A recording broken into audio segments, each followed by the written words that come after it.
আসসালামু আলাইকুম, সবাই কেমন আছেন? আশা করি সবাই ভালো আছেন, সুস্থ আছেন। আল্লাহর রহমতে আমরাও ভালো আছি। তো ছেলেকে স্কুলে দিতে গিয়েছিলাম, আর স্কুল থেকে আসার পথে কিছু বাজার করে নিয়ে আসছি। বাজার বলতে টাকি মাছগুলো নিয়ে আসছি। টাকি মাছগুলো যদিও মরে গিয়েছিল, তারপর অনেকটা ভালো ছিল।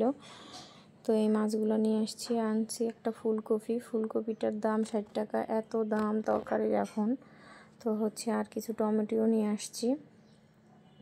তো এগুলো সব গুছিয়ে গাছিয়ে রাখতেছি। আরও একটা মাছ নিয়ে আসছি, সেই মাছটা হচ্ছে কই মাছ। কই মাছগুলো কেটে নিয়ে আসছি, কারণ বাসায় কাটা অনেকটা ঝামেলা। তো বাজার থেকেই কেটে নিয়ে আসছি, আর এটা কাটতে গিয়ে অনেকটাই দেরি হয়ে গেছে। এখন এগুলাকে সব ধুয়ে পরিষ্কার করে নিব। পরিষ্কার করে এই কই মাছগুলোকে আজকে ভুনা করব টমেটো দিয়ে।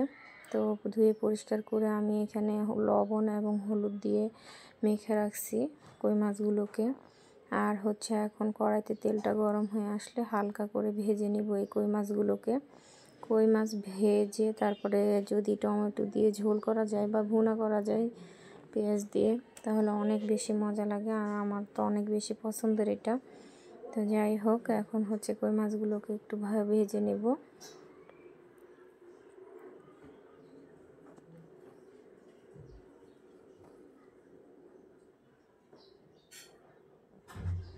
কই মাছ আমরা সবাই পছন্দ করলেও আমার বর কিন্তু একদমই পছন্দ করে না।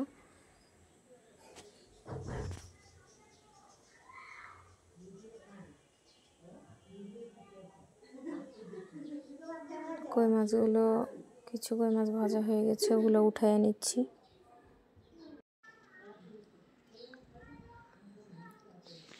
বাকি কই মাছগুলোকে কড়াইতে দিয়ে দিলাম।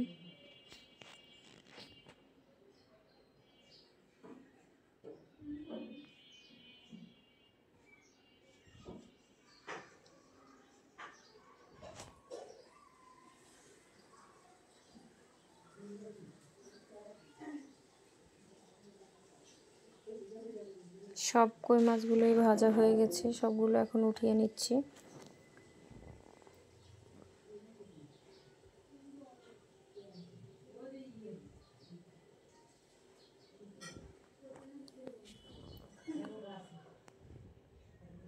যে তেলগুলো দিয়ে কই মাছ ভাজতেছিলাম সেগুলোতে আবার এখন পেঁয়াজ দিয়ে দিয়েছি, লবণ দিয়ে দিয়েছি, আর এখন বাটা মশলা দিয়ে দিব। বাটা মশলা রসুন আর আদা বাটা।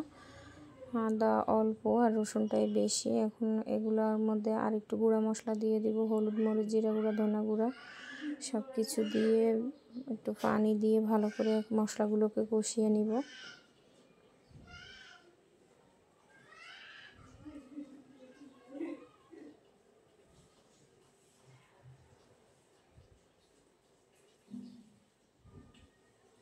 একটুখানি পানিও দিয়ে দিলাম, মশলাটা যাতে ভালো করে কষাইতে পারি আর কোনো কাঁচা গন্ধ না থাকে।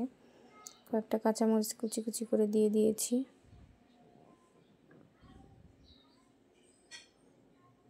আর এখন দিয়ে দিলাম কিছু টমেটো। এই টমেটোগুলো আগে দিয়ে দিয়েছি যাতে সিদ্ধ হয়। এখনকার টমেটোগুলো কেমন জানি সিদ্ধ হতে চায় না।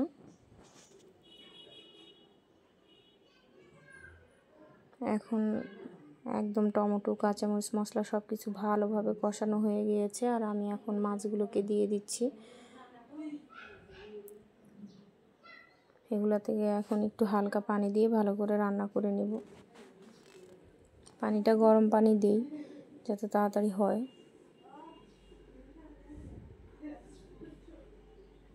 আজকের মাছ রান্নাটা কেমন হলো সবাই একটু কমেন্ট করে জানাবেন। আর যদি ভিডিওটি ভালো লেগে থাকে লাইক, কমেন্ট, শেয়ার দিয়ে আমার পাশে থাকবেন। সবাই সুস্থ থাকবেন, ভালো থাকবেন।